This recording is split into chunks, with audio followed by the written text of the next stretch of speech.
अस्सलाम वालेकुम, आप देख रहे हैं बाखबर सुबह। मैं हूं फैसल अब्बासी। इस उम्मीद और यकीन के साथ कि सुबह तमाम इंसानों के लिए सलामती का पैगाम लेकर आई है। आपकी सुबह को, आपके दिन को बाखबर बनाने के लिए हम हाजिर हैं।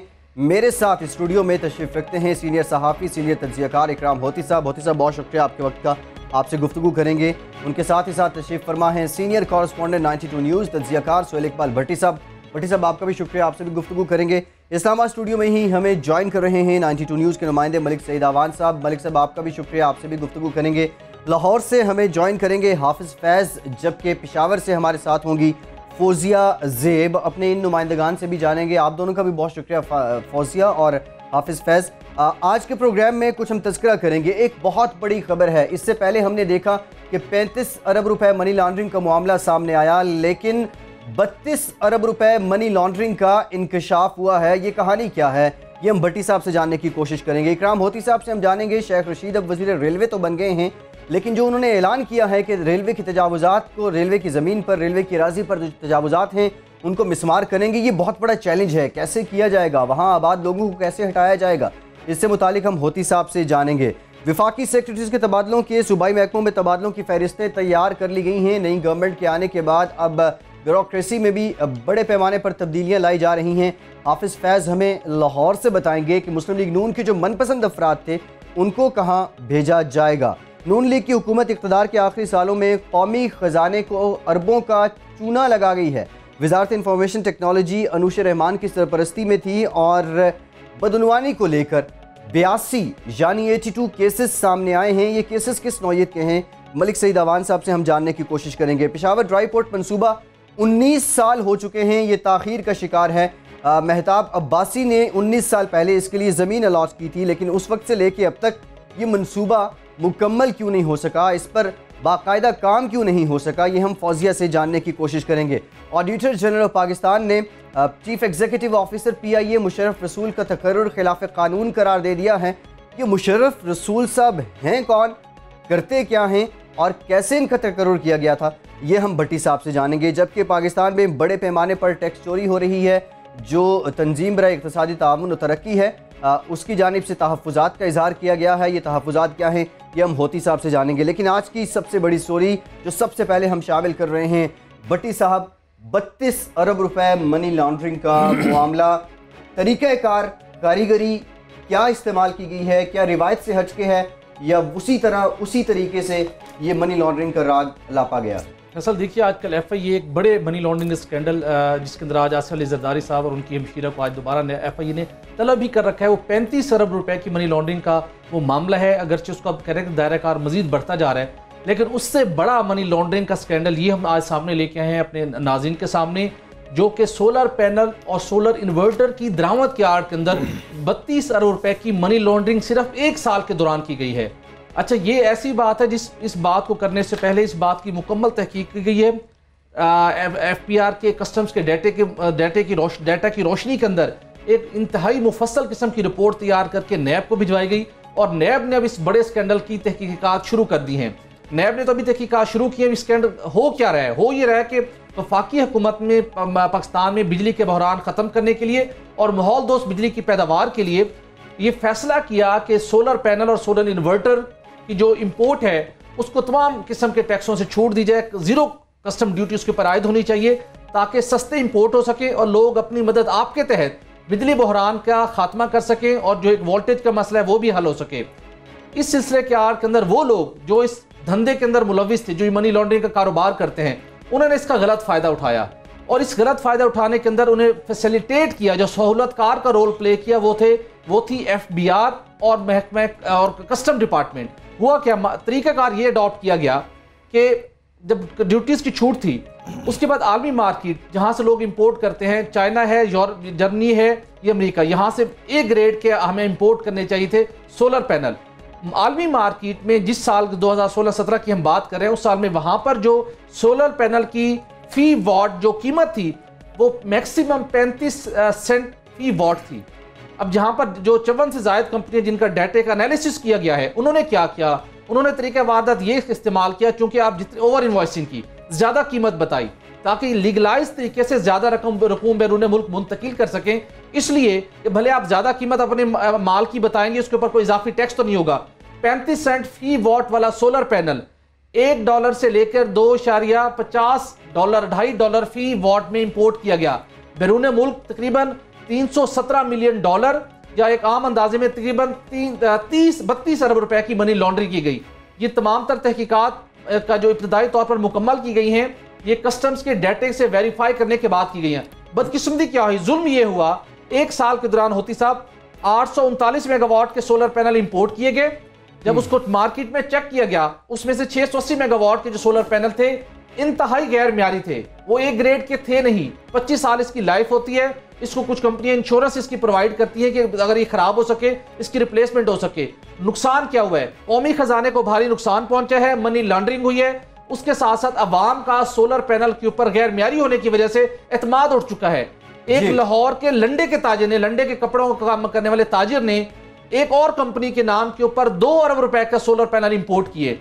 आपने मनी लॉन्ड्रिंग की, इजाफी कीमत जाहिर की, रकम लीगल चैनल से आप बैरून मुल्क लेके गए, और जो पाकिस्तान के अंदर आप सोलर पैनल लेके आए हैं इंतहाई गैर म्यारी और घटिया का। जी पूरी मार्केट तबाह हो चुकी है, अवाम का एतमाद उठ चुका है। साथ मोहम्मद फरहान साहब हैं, अच्छा वो पाकिस्तान सोलर एसोसिएशन के एग्जीक्यूटिव मेंबर हैं, उनसे हम जान लेते हैं। बहुत शुक्रिया फरहान साहब आपके वक्त का। फरहान साहब, ये क्या हुआ कि सस्ते दाम की चीज़ और ज़्यादा पैसे शो किए गए और फिर मनी लॉन्ड्रिंग, क्या कोई चेक एंड बैलेंस नहीं था यहाँ जो रेगुलेटरीज हैं उनकी जानिब से? जी अस्सलाम वालेकुम जी, बिल्कुल आपने सही फरमाया। मैं भट्टी साहब की बात सुन रहा था और बिल्कुल ऐसे ही है कि हमारे पास, क्योंकि पाकिस्तान सोलर एसोसिएशन एक नेशनल ट्रेड बॉडी है जिसके बहुत सारे मेंबर्स हैं, और यकीनन जब भी किसी के मेंबर को या कंज्यूमर्स को जो इशू आता है तो वो मुतलका एसोसिएशन से ही रब्ता करती है जहाँ पर उनकी आवाज़ को उठाया जा सकता है। तो हमें पिछले कोई 2-3 सालों में काफ़ी ज़्यादा कंप्लेंट आ रही थी कि सब स्टैंडर्ड पैनल्स इंपोर्ट हो रहे हैं, और दूसरा जो भी सिस्टम्स लोगों ने लगवाए उसमें से मेजोरिटी लोगों के सिस्टम जो कि उनको 25 साल की वारंटी कहकर बेचे गए थे वो ख़राब होना शुरू हो गए, उनमें क्रैक्स आ गए हैं, उनके पैनल्स टूट गए हैं। उसके बाद हमने इसको इन्वेस्टिगेट करना शुरू किया, तो हमने एक साल का 2 अक्टूबर 2016 से नवंबर 2017 तक का जब डाटा इकट्ठा किया गया तो इसको 3 से 4 माह लगे कंपाइल करने में, और उसके बाद रिजल्ट ये है कि इसके अंदर तकरीबन 81% यानी कि टोटल 839 मेगावाट में से 680 मेगावाट के जो पैनल्स हैं वो सब स्टैंडर्ड इंपोर्ट हुए हैं, जिनका प्रॉपर कोई सोच नहीं है कि किस कंपनी से लिए गए हैं। बैक पे जो एक्सपोर्ट कंपनियां।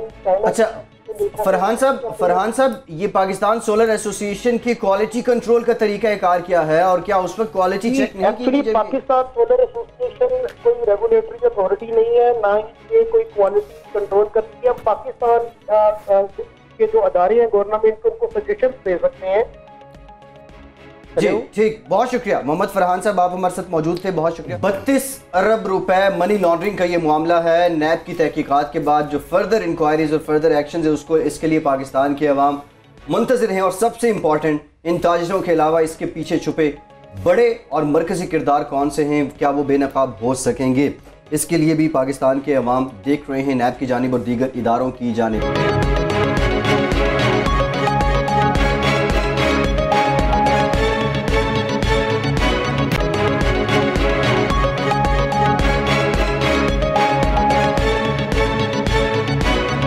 साहब, शेख रशीद साहब वजीर तो बन गए हैं रेलवे के, और कह भी दिया कि तजावुजात को मिसमार कर दिया जाएगा। आप समझते हैं ये सोखा काम है, ये तो बहुत बड़ा चैलेंज है, और ये जो लोग वहाँ बस रहे हैं उनको कैसे अकोमोडेट किया जाएगा? लेकिन जी शेख साहब कल जो उन्होंने काम किया उससे ये लगता है कि वो तहरीक इंसाफ ने जो पावर हासिल किया है उसका मिस यूज़ कर रहे हैं। ये दोनों लिहाज से, एक कि वो अपने अदारे को चलाने में वो धौंस से ज़्यादा काम ले रहे हैं, टेक्निक से काम कम ले रहे हैं। टेक्निक से अगर वो काम लें तो उनके पास 2 बड़े करने के काम पड़े हुए हैं। वो ये है कि अराजी जो है उसमें फ्रॉड हुआ है, रेलवे के अराजी में, ये पिछले दिनों हमने स्टोरी भी की है।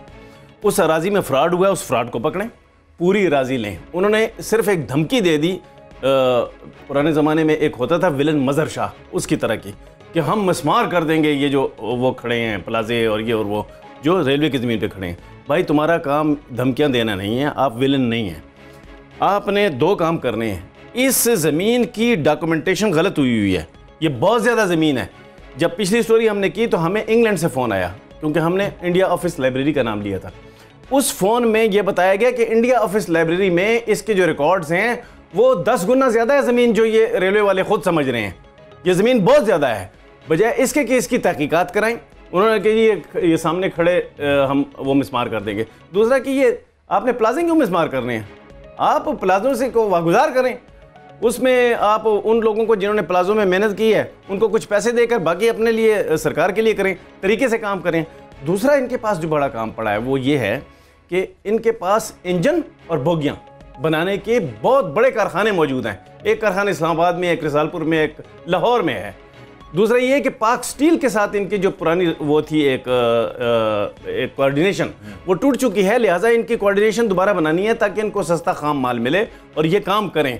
ये इंपोर्ट करने जा रहे हैं। शेख रशीद साहब ने भी अगर पिछली हुकूमत की तरह बोगियां और इंजन इंपोर्ट किए तो ये डाका होगा, और इस डाके में नैब को फौरन पहले दिन ही जैसे ही ये ठेके अनाउंस करे कि भाई मैंने बाहर से इंजन मंगवाने हैं, बाहर से बोगियां मंगवानी हैं या बाहर से पटरी मंगानी है, तो इसको पकड़ लें। क्योंकि इसकी पहली ही हरकत ये थी शेख रशीद की कि मैं ये प्लाजे मिसमार कर दूंगा। भाई तुम्हारी पहली ब्रीफिंग ये होनी चाहिए थी कि हमारे पास कारखाने किस चीज़ के हैं, हमारे पास ज़मीन में वो फ्रॉड क्यों हुआ है। He is not watching the news media, उसको बिल्कुल वो इस तरफ नहीं माइल। शेख रशीद साहब को चाहिए कि इमरान खान की जो कुव्वत है उसका नाजायज़ फ़ायदा न उठाएं, अपना काम करें। अच्छा, अपना काम करने के लिए ज़रूरी है कि सिर्फ 2 चीज़ों पर फोकस करें, कारखाने और ज़मीन। अच्छा, आपने कहा बोगियां और इंजन इंपोर्ट करने जा रहे हैं, क्या ये बोगियां और इंजन पाकिस्तान रेलवे खुद नहीं बना सकती? बना सकती है ना। उसमें यह है कि उनको एक ख़ास किस्म का बजट चाहिए, उस बजट के लिए तैयारी चाहिए। वो इनको काबीना में ले जाना है रेलवे की डिपार्टमेंट की तरफ से कि भाई हमें ये बजट चाहिए, इतना बजट चाहिए। मसलन $2 अरब के अगर ये इन्होंने इंजन और बोगियां लानी हैं तो उसके लिए आपको 5 अरब रुपए चाहिए कि आप उन कारखानों को दोबारा चला लें। वो आप क्यों नहीं चलाते? ये जो साद रफ़ीक साहब थे उन पर हमने स्टोरी की थी कि इस्लामाबाद में कारखाना बंद पड़ा है बोगियों का, क्यों नहीं चलाते? उसकी वजह ताकि ये बहाना मिले कि बाहर से इंपोर्ट करें। अच्छा, उस पर 1 अरब 1.5 अरब रुपये नहीं लगाएंगे, यानी कि 200 अरब रुपए बचाने के लिए 1.5 अरब रुपया लगाना पड़ेगा। तो ये शेख रशीद के कहीं फ्रेम में नहीं है, इसलिए कल की जो मीटिंग थी वो एक फियास्को साबित हुई। दूसरी बात कि शेख रशीद के फ्रेम में ये चीज़ नहीं आ रही कि भाई ये जो मैंने ज़मीन क्लेम की है, रेलवे ने जो क्लेम की है कि ये हमारी ज़मीन है, इसमें से तजव्वुज़ात हटाओ, जिनका कब्जा है उनको निकालो, भाई उसको सही तरह लिस्ट करो। ये ज़मीन गलत लिस्ट हुई है, इस आधी से कम लिस्ट हुई है, इसको लिस्ट सही तरह करो, इसकी वैल्यू सही तरह लगाओ और सही तरह मेथड अपनाओ। ये मज़हर शाह वाले जो नारेबाजी है कि हम ये प्लाजे में इस्तेमाल कर देंगे, इससे काम नहीं होगा। आपको तरीके से चलना पड़ेगा, वागुजार करानी पड़ेगी ज़मीन। और ये ज़मीन अब बहुत वैल्यू की हो गई है। जिन लोगों ने मुझे इंग्लैंड से फ़ोन करके बताया है उनमें से एक साहब जो हैं उनके दादा ने नाना ने ये ज़मीन जो लाहौर रेलवे स्टेशन की है वो उन्होंने दी थी, और उनको पैसे कभी नहीं मिले, अंग्रेज़ों को दी थी जी। उस वक्त भी इसकी कीमत बहुत ज़्यादा थी। इस जगह की, ये बादामी बाग के नज़दीक पड़ता है। वो बताते हैं कि जहाँ पे शहरों के अंदर अब वैल्यू ज़मीन आ चुकी है, वो अब आपको कम से कम 50 लाख रुपए मरला हो गई है। वो ज़मीनें वो उसको वागुजार करें और जो ज़मीन चाहिए वो रखें और नहीं चाहिए बेचें। लेकिन अगर एक्सटेंशन होनी है, अगर आपने रेलवे की सेक्शन करनी है ना, सी पैक के तहत भी करनी है, वैसे भी करनी है, उसके लिए ज़मीन रखें। लेकिन अब सही तरह लिस्ट करें पहले ज़मीनों को। आपके पास इतना बड़ा काम है कि आप 2-3 साल तो फारिग ही नहीं हो सकते। और होती साहब, हमारी उनसे एक आजाना इस्तदा है, अगर आपने इतने बड़े बड़े काम करने से पहले सबसे पहला जो काम है, अवाम के हाल पे रहम खाएं। रेलवे के 200 से ज़ायद ऐसे मकामात हैं ट्रैक्स के ऊपर जहाँ पर क्रॉसिंग गेट नहीं है। वहाँ पर हर साल हादसात होते हैं, मासूम बच्चों की जाने गई, स्कूल जाते हुए बच्चों की वहाँ पर रिक्शे हैं वो ट्रेन से टकराए और वहाँ पर हलाकतें हुई। फौरी तौर के ऊपर जो पहला काम करें, उसके लिए कोई ज़्यादा खर्च की भी ज़रूरत नहीं है। मकामी तौर के ऊपर अपने वो क्रॉसिंग गेट तैयार करवा सकते हैं। वो तमाम ऐसे पॉइंट्स जहाँ पर कोई क्रॉसिंग गेट नहीं है वो गेट लगाएं ताकि हादसात रुकें। फिर उसके बाद अपनी प्रायोरिटी लिस्ट बनाकर अपना काम आगे बढ़ाएं। बिल्कुल ठीक, देखते हैं जी शेख रशीद साहब अब इस वजारत को कैसे लेकर चलते हैं। लेकिन होती साहब का ये कहना है कि वो टेक्निक से ज़्यादा धौंस से काम ले रहे हैं। हाफिज़ फैज़ लाहौर से हमारे नुमाइंदे हमारे साथ मौजूद हैं, उनसे जानते हैं। हाफिज़ फैज़, नई हुकूमत आ चुकी है, अब ब्यूरोक्रेसी में भी तब्दीलियाँ लाई जा रही हैं। ये बताइएगा, 10 साल हुकूमत रही मुस्लिम लीग नून की और तकरीबन 5 सरकारी ऑफिसर्स ऐसे हैं जो 10 साल से ही एक ही जगह पर रहे हैं।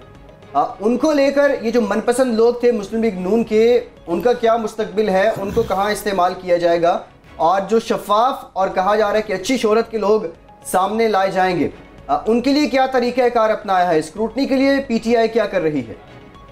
जी बिल्कुल, जैसे हम इससे पहले भी 92 न्यूज़ में हम कई बार ख़बरें भी शाया कर चुके हैं कि जो मुस्लिम लीग नून का जो दो दफ़ा दौर रहा है, यानी कि पिछला दौर भी और इससे पहले भी पंजाब में शहबाज शरीफ की हुकूमत थी, यानी कि गुज़श्ता 10 सालों के दौरान पंजाब में जो सूबाई महकमे हैं उनका तो अल्लाह ही हाफ़िज़ हो चुका है। जैसे ख़बर में भी जिक्र किया कि ख़ास तौर पर अगर हम महकमा एंटी करप्शन पंजाब को लें तो उसमें जितने मनपसंद और मंजूर नज़र अफसरान को रखा गया है और उनका तहकीकात करने का भी कोई तजर्बा नहीं रखते थे, यानी कि महकमा अनहार, वासा और दीगर महकमों से हाईवे, इन महकमों से बंदों को लेकर, और उनमें तो बाज़ बंदे ऐसे भी थे जिनके खिलाफ अपने खिलाफ एंटी करप्शन में इंक्वायरियाँ चल रही थी, और इनकी तैनाती में जो सबसे अहम रोल अदा किया है वो ख्वाजा साद रफ़ीक जो मुशीर रेलवे थे, अंजम परवेज़ जो साबिक़ GM रह चुके थे, वो ख़ुद भी 2 साल के कॉन्ट्रैक्ट पर आ गए रिटायर होने के बाद, और उनकी तनख्वाह भी लाखों में थी। 8 से 10 लाख रुपए उनका माहाना पैकेज था, वो भारी तनख्वाह लेते रहे। अभी वो चंद दिन पहले वो अपनी मुद्दत पूरी होने पर कॉन्ट्रैक्ट छोड़कर चले गए हैं। वो तमाम जो ऑफिसर्स या मुलाजमीन थे उनके इस वजह से, इसीलिए अगर हम पुलिस की बात करें तो पंजाब पुलिस में भी IG से लेकर पुलिस से मुतालिक बताइएगा। पंजाब पुलिस तकरीबन 2 लाख के करीब इसकी नफरी है, और रिवायत और जो शोहरत है वो पंजाब पुलिस की इतनी अच्छी भी नहीं है। इतना बड़ा चैलेंज है पीटीआई की हुकूमत के लिए पंजाब पुलिस को बेहतर करना, और इसके लिए जो अच्छे ऑफिसर्स हैं वो कहाँ से लाए जाएंगे? जी बिल्कुल, आपने सही कहा कि, और इमरान खान ने अपनी स्पीच में भी यही कहा था कि पुलिस को वो ख़ास तौर पर मोनीटर करेंगे और उनका ख़ास तौर पर पुलिस पर फोकस है। इसीलिए जैसे पंजाब कबीना की तश्कील का अमल मुकम्मल होगा, वज़रा हलफ उठा लेंगे, और उसके बाद ख़ास तौर पर पंजाब पुलिस में IG से लेकर IG के लिए इस वक्त अमजद जवेद सलीमी साहब और उनके साथ जो साबिक़ IG थे कैप्टन आरिफ नवाज में दीगर अफसरान के नाम पर गौर किया जा रहा है, CCPO के लिए, DIG के लिए। लेकिन बात वहीं पर आ जाती है, हमें थाना जो कल्चर है, साबिक़ हुकूमत ने बेशुमार उनको फ़ंड दिए, अरबों रुपए का फ़ंड दिया, इसके बावजूद थाना कल्चर तब्दील नहीं हो सका हमारा पंजाब का। इसलिए इमरान खान की जो गवर्नमेंट है उसका सबसे पहले जो काम है, और वो ख़ास तौर पर फोकस कर रहे हैं, वो थानों को फोकस कर रहे हैं, ताकि जो भी शहरी थाने में जाए और उसको रिलीफ मिल सके, उसकी दाद रसी हो सके, उसकी रिपोर्ट दर्ज हो और उसे इंसाफ मिल सके। इसलिए ख़ास तौर पर पुलिस में जो SHO के लेवल तक उनको भी अपना रवैया तब्दील करना होगा, और इसके लिए इमरान खान साहब ने एक टास्क फोर्स का भी वो बना रहे हैं जिसमें अकरम दुरानी का नाम भी लिया जाए, ताकि इसको बाकायदा नासिर दुरानी जो है उनसे काम लिया जाएगा। ये सुई नदरन में आपने बातें की हैं कि आपने ये रिपोर्ट किया है कि इसमें भी सिफारशी और मनपसंद पोस्टों पर तैनात लोग हैं। ये जो सेनेट की और कौमी असम्बली की कमेटीज़ होती हैं गैस से मुतालिक, इसके बारे में उन्होंने ये पहले रिपोर्ट किया था कि इन अफसरों की एक लिस्ट बन चुकी है, तो क्या किसी अफसर को सिफारशी को अब तक हटाया नहीं गया? जी अभी तक होती साहब, आपकी बात बिल्कुल ठीक है, अभी तक हटाया नहीं गया। जैसे सुई नादरन गैस और सुई सिदरन में तो ख़ास तौर पर पीपल्स पार्टी के बेशुमार उनके सिफारशी बंदे हैं, क्योंकि सुई सिदरन का सिंध से ज़्यादा था, उनका वहाँ पे होल्ड था, इसलिए सुई सिदरन में पीपल्स पार्टी के सिफारशी हैं। और जो सुई नादरन गैस कंपनी, इसमें पंजाब गवर्नमेंट और मुस्लिम नून की जो वफाकी वजारत के थे उनके भी बेशुमार ऑफिसर ऐसे हैं जो GM के अहदे तक कई सालों से तैनात हैं। और इस वजह से हमारे ज़राए ने यह दावा किया है कि ये जो तमाम महकमे हैं, वफाकी और सूबाई महकमे हैं, इनमें वसी पैमाने पर अखाड़ बछाड़ किया जाएगा, जिसके लिए तमाम मुलाजमीन और अफसरान ऐसे जो मंजूर नज़र सिफारशी और जो काम चोर हैं उनको सबसे पहले हटाया जाएगा, और इन अफराद को सरप्लस पूल में भेजकर और इनकी जगह दूसरे ऐसे जो अच्छी शोहरत के हामिल हैं उन। बहुत शुक्रिया हाफिज फैज़, आप लाहौर से मौजूद थे। मुस्लिम लीग नून के मंजूर नज़र और मनपसंद ऑफिसर्स अब कहाँ जाएंगे, और इसके साथ साथ पंजाब में गवर्नेंस बेहतर करने के लिए जो काबिल अफसरान हैं उनको PTI की हुकूमत कैसे तकर्रर और तैनात करेगी, ये बहुत बड़ा चैलेंज बज़ाहिर मालूम हो रहा है। एक ब्रेक, और ब्रेक के बाद कुछ दीगर मामलात पर नजर डालते हैं, हमारे साथ रहिए।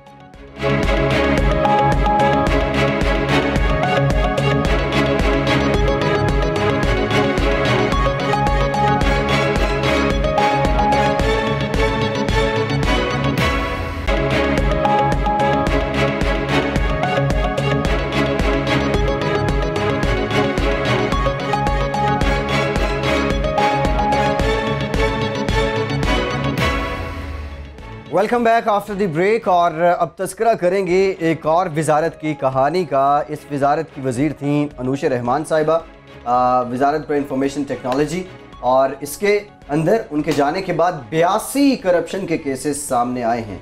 हमारे नुमाइंदे मलिक सईद आवान हमारे साथ मौजूद हैं इस्लामाबाद स्टूडियोज़ में। मलिक साहब, बताइएगा किस नौयत के ये मुकदमात हैं और इसमें नाम किन लोगों के लिए जा रहे हैं? अब्बासी साहब, ये तो अभी इंफॉर्मेशन मिनिस्ट्री के सिर्फ आखिरी साल की ऑडिट रिपोर्ट आई है जिसमें 82 केसेस सामने आए हैं। इसमें 24 केसेस ऐसे हैं जिसमें 30 अरब से ज़ायद की रिकवरियों की इन्होंने सिफारिश की है कि जो कि कबूल किया है वजारत की जानिब से कि ये रिकवरियाँ बनती हैं मुख्तलिफ वजारत के मातहत अदारों की जानिब से। 4 केसेस ऐसे भी हैं जिनमें 2 करोड़ 46 लाख रुपए से ज़ायद का नुकसान हुआ है क्योंकि यहाँ पे पेपर रूल्स की खिलाफ वर्जी की गई है। एक केस में NTC की जानिब से गैर कानूनी तौर पर एक निजी बैंक में 1 अरब 24 करोड़ रुपये से ज़ायद की रकम इन्वेस्ट की गई है। हालांकि वजारत ख़जाना के जो रूल्स हैं जो कि वजारत IT के साथ मिल के बनाए गए थे उसके तहत NTC को सिर्फ 30 करोड़ के करीब की इन्वेस्टमेंट की इजाज़त दी गई थी, लेकिन उन्होंने पूछे बगैर जो है वो 1 अरब 24 करोड़ की इन्वेस्टमेंट कर दी। और इससे ज़ाहिर बात है कि कुछ लोगों को फ़ायदा होगा क्योंकि इन्वेस्टमेंट करने के बाद उन्होंने अपना वो लिया होगा कमीशन वगैरह भी। इसी तरह सर 18 केसेस ऐसे भी निशानदेही की गई है। ये ऑडिट रिपोर्ट की मैं बात कर रहा हूँ जिसमें 67 अरब रुपये से ज़्यादा के वो पैसे इन्वॉल्व हैं, जिसमें इन्होंने तरीक़ेकार की खिलाफ वर्जी की गई है, जिसके बारे में ऑडिट ने अपनी रिपोर्ट में कहा है कि ये जो इंटरनल कंट्रोल है उसकी वीकनेस है। इसी तरह USF सपोर्ट फंड की कंट्रीब्यूशन की मद में इन्होंने 70 करोड़ की एक जगह वसूलियाँ नहीं की। इसी तरह एक और एतराज़ में बताया गया कि USF कंट्रीब्यूशन की मद में 27 अरब 42 करोड़ रुपये से ज़ायद की रकम जो वसूल करनी थी वो भी रिकवरी नहीं की गई, जो कि इस बात की निशानदेही है कि ये इंटरनल कंट्रोल सिस्टम वीक है इनका रिकवरी के हवाले से। लेकिन ज़ाहिर बात है जब ये टेलीकॉम सेक्टर की जानिब से इन्होंने रिकवरियाँ करनी थी, अगर नहीं कर रहे तो उनको अरबों रुपए की रिकवरियाँ न करने की वजह से उनको फ़ायदा हो रहा है, तो ये भी किसी न किसी ने कहीं ना कहीं पे फ़ायदा कमाया होगा। इसी तरह रेगुलेटरी फ़ीस की मद में कुछ इन्होंने फ़ीसें भी नहीं दी। गिलगित बल्तिस्तान और आज़ाद कश्मीर में जो वहाँ पे 4G और LTE सर्विस इस्तेमाल की जा रही है उसके हवाले से भी ऑडिट ने बताया कि उन्होंने NOC के ज़रिए इजाज़त नहीं ली, जिसकी वजह से अदारे का अरबों रुपए का नुकसान हुआ है। PAC की जानिब से और मुतअद्दिद जगहों पे ये कहा गया कि आप ऑडिट जो है वो ऑडिट से अपना रिकॉर्ड नहीं छुपाएंगे, लेकिन PTA ने USF की कंट्रीब्यूशन का रिकॉर्ड ऑडिट को नहीं दिया। इसके अलावा ये भी नहीं बताया कि पाकिस्तान में किस किस जगह पे टेलीकॉम की कवरेज है, किस जगह पे नहीं है। अच्छा मलिक साहब ये तो ऑडिट पैराज सामने आ गए हैं, इनको लेके अब तहकीकात के फर्दर जो इन्वेस्टिगेशंस हैं वो कैसे होंगी? क्या ये रिपोर्ट पब्लिक अकाउंट्स कमेटी के पास आएगी 6 महीने बाद, साल बाद वो करेंगे, या फिर इदारे जो हैं इस निशानदेही के बाद मुताल्लिका इदारे नैब है, FIA है, वो कार्रवाई कर सकते हैं? बासी साहब ये अब ऑडिट एतराज़ बन गए हैं। इस हवाले से उन्होंने ये ऑडिट एतराज़ तब बने हैं जब अदारे की जानिब से तसल्ली बख्श जवाब नहीं दिए गए और उनकी सेटिस्फाई नहीं किया गया ऑडिट को। अब ये PAC में जाएंगे, PAC से आगे मुतल्लिका अदारों को भी भेजे जाते हैं, कुछ DAC जो है वो मुतल्लिका अदारों को भेज देगी कि ये आप चेक करें और इन्वेस्टिगेट करें, उसमें इन्वेस्टिगेशन होगी। अगर नून लीग की हुकूमत होती तो ज़ाहिर बात है कंफर्म है कि वो इन ऑडिट एतराज़ात को दबा दिया जाता। DAC में ये मान लिया गया है कि ऐसा हुआ है। DAC में सर ऑडिट ने इख्तलाफ किया तो ये बना है। DAC में उन्होंने अपनी वजूहात दी हैं, जैसे 1 अरब 24 करोड़ वाले जो सरमायाकारी का मैटर है उसमें उन्होंने कहा जी कि हमने वजारत ख़जाना को लिखा, उसकी तरफ से जवाब नहीं आया। लेकिन अब अगर जवाब नहीं आया तो इसका ये मतलब तो नहीं है कि आप इतनी बड़ी रकम जो है वो इन्वेस्ट कर दें। इसके अलावा USF का आपको पता है कि वो बेसिकली तो इसीलिए होता है कि आप कंट्रीब्यूट करें और इससे टेलीकॉम सेक्टर को पूरे मुल्क में जहाँ जहाँ सर्विस मौजूद नहीं है वहाँ तक सर्विस बढ़ाएं। ठीक, बहुत शुक्रिया मलिक सईद आवान साहब, आप हमारे साथ मौजूद थे। आपने बताया कि वजारत इंफॉर्मेशन टेक्नोलॉजी में 82 जो नए बदनवानी को लेकर केसेस सामने आए हैं। ऑडिटर जनरल पाकिस्तान ने इस बात की निशानदेही की है अपनी रिपोर्ट में। रुख करते हैं पेशावर का, हमारे नुमाइंदा फौजिया हमारे साथ मौजूद हैं। पेशावर ड्राई पोर्ट मनसूबा 1991 में इसके लिए ज़मीन मुख्तस की गई, लेकिन उस वक्त से लेके अब तक इसकी तकमील जो है वो मुकम्मल नहीं हो सकी है। वजह क्या है फौजिया? इतने अदवार आए, इतनी हुकूमतें आई, इतनी जमातों की यहाँ हुकूमत रही, लेकिन कोई भी हुकूमत इसको मुकम्मल ना कर सकी, बल्कि इस पर काम ही रुक गया। जी बिल्कुल, ये तो बदकिस्मती है। ना वफाकी हुकूमत और ना ही सूबाई हुकूमत जो है वो ड्राई पोर्ट की तामीर में कोई भी संजीदा जो है वो नज़र नहीं आया। एक वाहिद ड्राई पोर्ट है जो कि अंग्रेज़ों के दौरे हुकूमत में यहाँ पे मौजूद है और कैंट रेलवे स्टेशन में, जिसका रकबा जो है वो 13.2 एकड़ रकबे पर ये मुश्तमिल है। और अगर मैं इसकी लोकेशन की बात करूँ तो बिल्कुल शहर के वस्त में ये वाक़या है। बहुत ही कंजस्टेड एरिया है जहाँ पे ये ड्राई पोर्ट वाक़या है। और दूसरी बात ये कि यहाँ पे हर वक्त ट्रैफिक का रश लगा रहता है और अब तो चूँकि BRT भी बन चुका है तो इसी वजह से जो है यहाँ से सामान ले जाने में और रखने में जो है वो काफ़ी मुश्किलात का सामना करना पड़ रहा है।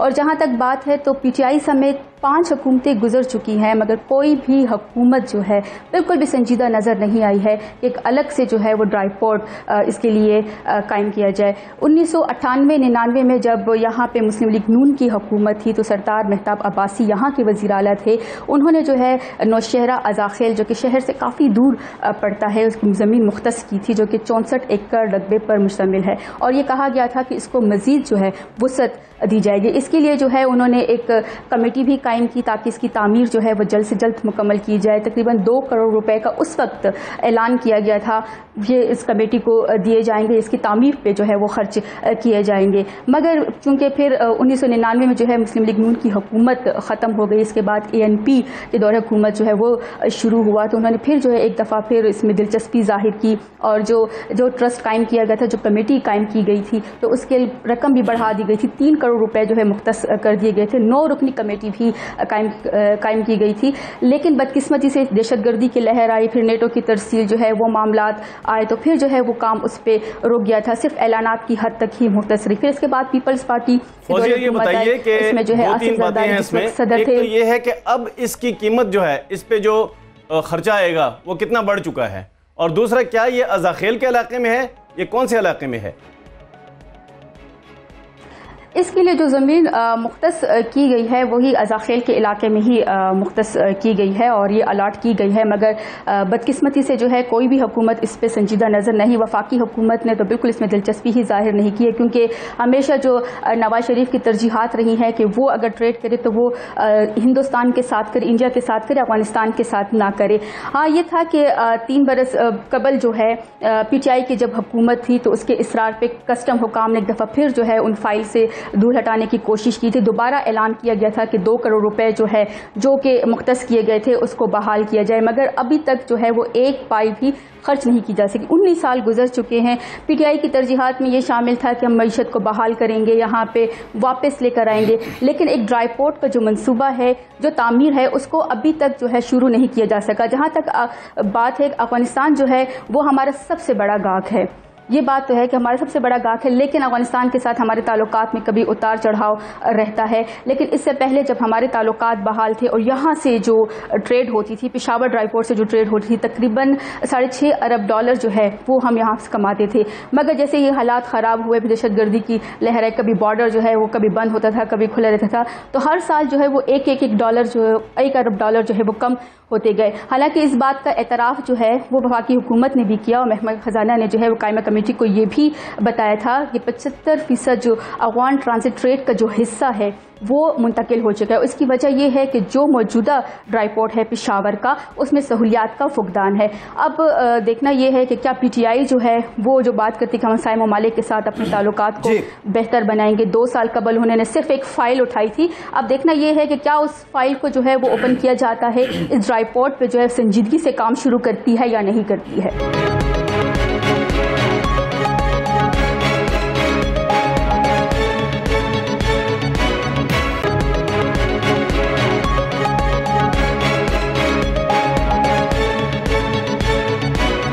भट्टी साहब, ऑडिटर जनरल ऑफ पाकिस्तान ने PIA के चीफ एग्जीक्यूटिव मुशर्रफ रसूल साहब की तकर्रुरी खिलाफ कानून करार दे दी है।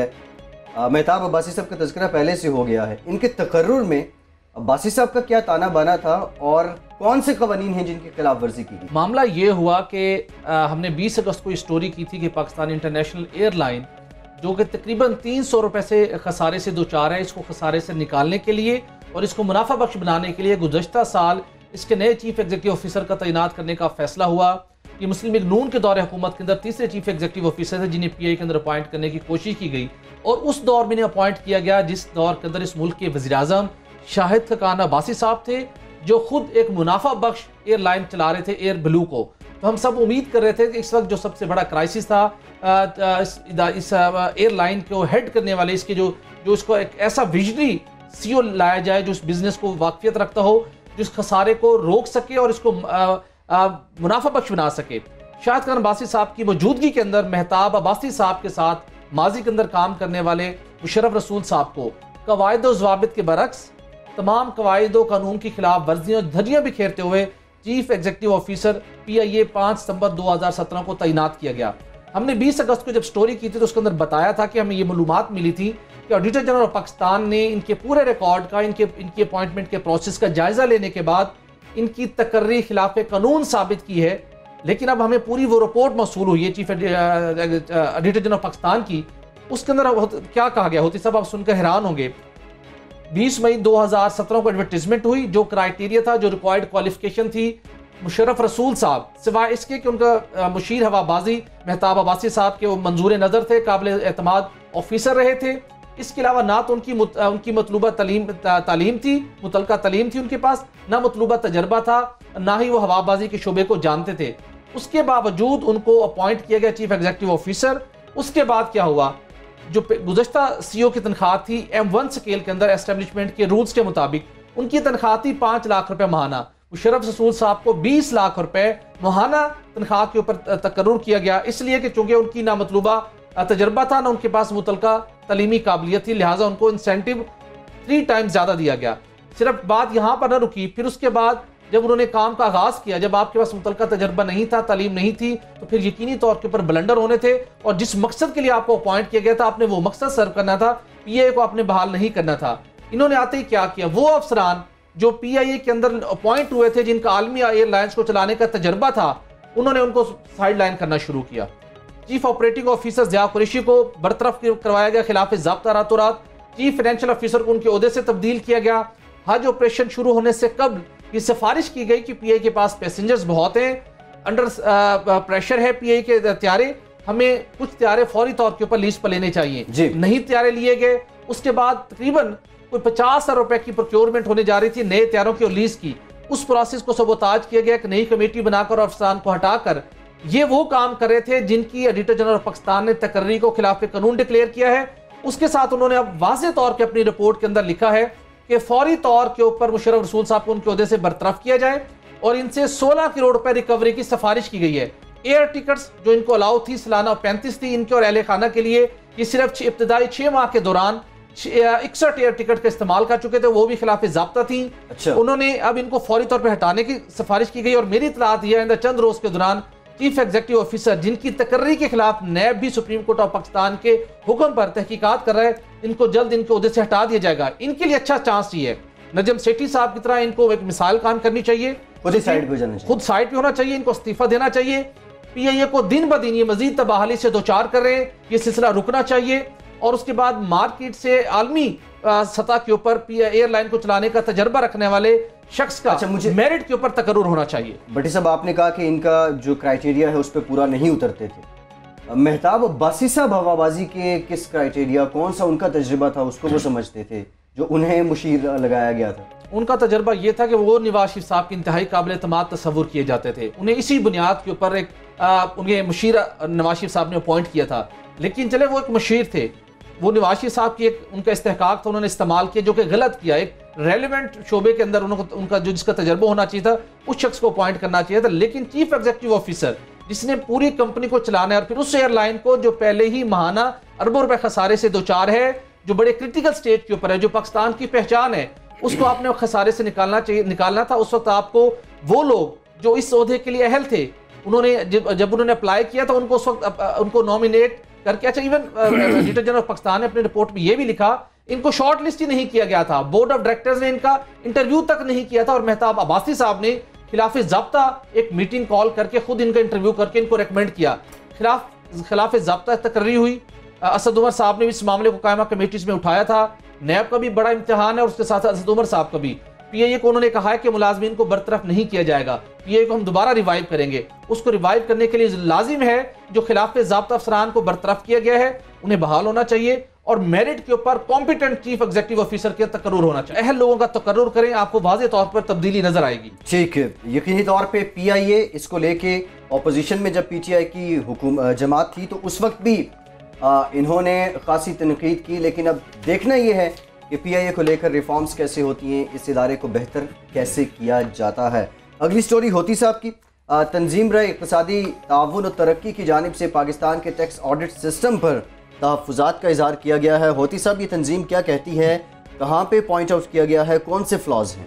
ये पिछले दिनों हमने एक स्टोरी की थी भट्टी साहब, जिसमें हमने 380 कंपनियों का बताया था कि उनकी ऑडिट सही तरह नहीं किया गया और उन्होंने ऑडिट ना सही ना होने की वजह से काफ़ी टैक्स चोरी की है और उसके खिलाफ एक्शन अभी तक नहीं हुआ, हालांकि लिस्ट पे आ गई हैं वो कंपनियां। यही बात पिछले हफ्ते OECD ने देखी, organisation of economic cooperation and development, तंजीम बराए तरक्की और तावन, इक़्तिसादी तरक्की और तावन, उसने, ये मुल्कों की तंजीम है, इसके जो बायलॉज हैं, रूल्स हैं, वो सारे मुल्कों ने एक्सेप्ट किए हुए हैं। उन्होंने उन ऑडिट को, उस ऑडिट को अपनाना है जिसके ज़रिए टैक्स चोरी ना हो, यानी कि अगर टैक्स चोरी हो तो उसके साथ मनी लॉन्ड्रिंग भी जुड़ी हुई है, उसके साथ और ठेके भी जुड़े हुए हैं, उसके साथ हर करप्शन जुड़ी हुई है। अब जब टैक्स चोरी रोकने के लिए उन्होंने ये कहा कि भाई आपके अदारे काम नहीं कर रहे, तो वो क्या कहा उन्होंने ये कहा कि आपका जो ऑडिट सिस्टम है पूरा पाकिस्तान का, एक तो उसमें फ्लॉज हैं। अभी मलिक साहब ने एक स्टोरी की कि ऑडिट सिस्टम में IT की चीज़ें पकड़ी गई हैं। अब अगर इसको तेज़ी से ना चलाया गया तो क्या होगा कि वो लोग तितर बितर हो जाएंगे। अभी एक पब्लिक अकाउंट्स कमेटी बननी है, उसके बाद उसमें वो चीज़ आएगी और फिर उसके बाद सिफारिशात होंगी और बहुत सारी सेटल कर दी जाएंगी। तो बीच में से निकलेगा क्या कि अगर 6 अरब रुपए की है तो बीच में से 6 करोड़ रुपए का निकल आएगा कि भाई ये चीज़ें जो है ना ये ख़राब हैं, और उस 6 करोड़ रुपए पे सज़ा भी नहीं दी जाएगी। यही काम उसने पकड़ लिया है OECD ने। उसने कहा है कि आपका जो ऑडिट सिस्टम है वो काम नहीं कर रहा और चोरियां बहुत हो रही हैं। वो उन्होंने FBR के पुराने सारे खाते 2-4 साल के देख के उनका एनालिसिस करके किया, फिर उन्होंने एनालिसिस किया है ऑडिट सिस्टम का, फिर उन्होंने इंटरनल ऑडिट का किया है। अब ये स्टोरी मेरी जो है ये है इंटरनल ऑडिट पे। इंटरनल ऑडिट पे उन्होंने ये कहा है कि आप लोग तो स्टॉक एंड ट्रेड जो होता है उसको चेक नहीं करते, कि जिस एक बंदे ने कहा कि मेरा ये इतनी सेल हुई है और मेरा इतना मुनाफा हुआ है, मुनाफा जो है उस पर इनकम टैक्स लगेगा, सेल पे सेल टैक्स लगेगा, वो छुपा लेते हैं। क्यों? क्योंकि उनके स्टॉक एंड ट्रेड जो कि उनके पास माल होता है उसकी कभी पड़ताल ही नहीं करते। जब पड़ताल हो जाती है तो फिर क्या होता है, दर हकीकत ये स्टोरी है। वही क्या है कि मैंने इंटरनल ऑडिट वालों से पूछा कि भाई आप लोग ये OECD ने आपके काम को पकड़ लिया है तो ये क्या है, तो उन्होंने 3 बातें बताई। भट्टी साहब, वो जो पीछे हम जाते रहते थे FBR और हम मालूम करना चाहते थे कि भाई ऑडिट होने के बाद आप लोग क्या कार्रवाई करते हैं, आप तो खुद चोरियां करते हैं उसमें से, तो वो चीज़ साबित हो गई है। वो क्या है, वो ये कहते हैं कि एक तो ये हमें स्टाफ नहीं देते कि हम स्टॉक एंड ट्रेड का मुआयना करें जी, ताकि चोरी ना हो सके। दूसरा, जब हम रिपोर्ट देते हैं तो वो उसको पढ़ते ही नहीं, FBR में इंटरनल ऑडिट की रिपोर्ट्स को पढ़ा ही नहीं जाता। तीसरा, उसमें जो हम सजाएं तजवीज़ करते हैं उस पर कमेटी नहीं बैठाई जाती कि भाई ये सजाएं देनी चाहिए कि नहीं, और अगर कमेटी बैठ भी जाए तो वो अपनी रिपोर्ट नहीं पेश करती महीनों, और जब रिपोर्ट कोई एक आध पेश हो जाती है तो उस पर एक्शन नहीं होता। ये पूरा एक सिलसिला है चोरी का और चोरी को बचाने का और उनके साथ मिलकर काम करने का। इंटरनल ऑडिट पाकिस्तान का बैठ चुका है, जिस तरह PIA बैठ चुकी है, पाकिस्तान स्टील बैठ चुकी है, इस रेलवे बैठ चुकी है, इसी तरह पाकिस्तान का इंटरनल ऑडिट सिस्टम बैठ चुका है। तो मैंने कहा कि अगर वो कमेटियां बैठ जाएं और वो अपना सही तरह रिपोर्ट दे दें और उस पर एक्शन भी हो जाए तो कितनी बचत हो सकती है। तो उन्होंने कहा कि इस वक्त तकरीबन 4000 अरब के करीब पाकिस्तान का टैक्स इकट्ठा हो रहा है, ये 8000 हो सकता है। इमरान खान ने कहा था मैं इसे 8000 करूंगा। इमरान खान साहब, आप ये सुनिए जो मैं कह रहा हूं, ये गोल्डन इंटरनल ऑडिट को पकड़ो और 4000 बढ़ा सकते हो, और उन बंदों को पकड़ो जिन्होंने रिपोर्ट्स दी हैं और कमेटी नहीं बैठी और फिर कमेटी ने अपनी रिपोर्ट पेश नहीं की, उन सबको पकड़ो, 4000 अरब रुपए इजाफा हो जाएगा। ठीक, बट सब शॉर्टली FBR के अंदर के कारीगर ये सारा सिस्टम ठीक कर सकते हैं? यकीनी तौर के ऊपर FBR के अंदर बड़े पैमाने पर इस्लाहात की जरूरत है। असद उमर साहब का एक विजन था कि हम प्राइवेट सेक्टर से इसका चेयरमैन लेकर आएंगे।